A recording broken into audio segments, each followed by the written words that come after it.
Hey everyone, this is Karen Waxman, founder of Retail MBA. Today we're going to be talking about common mistakes people make when trying to sell to big box retailers. If you have a great product and you want to sell to stores and you're just trying not to make mistakes, this little training will give you some things to think about and how to get started today. With that said, let's get started on today's training. People always ask me, Karen, how do I get a product into a chain store? And then what I usually say initially before we delve into that is, let's talk about what not to do, because that's really a better question. So here's what happens with chain stores and what most people do to get their products in the store. The way it works is most product companies have this great new interesting product and they say, I want to sell it to, I don't know, Bed Bath & Beyond, right?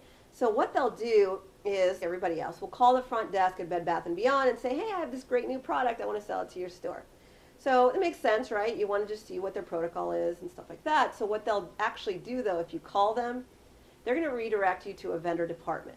And a vendor department's really a department that handles all the vendor requests and stuff like that. They'll either redirect you to a place on their website, or there's a phone number or something like that.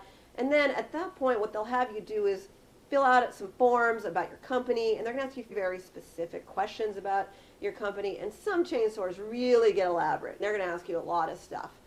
Here's the problem with you going and following protocol and submitting your information to the vendor departments. The challenge there is that everybody else is doing the same thing. So they're getting inundated with thousands of submissions, and it's like, how do you differentiate yourself from everybody else? Plus, you want to get an answer really quickly as to whether or not there's even a possibility that this chain store is interested in working with you.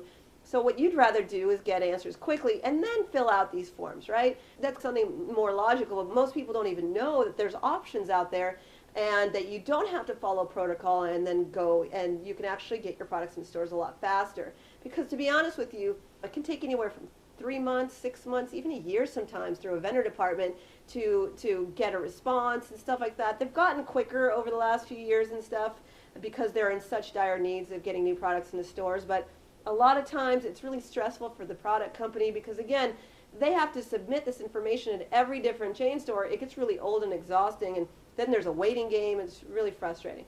My recommendation is to not follow protocol, and my recommendation is actually to follow my program, but most importantly, I recommend that you contact the buyer directly.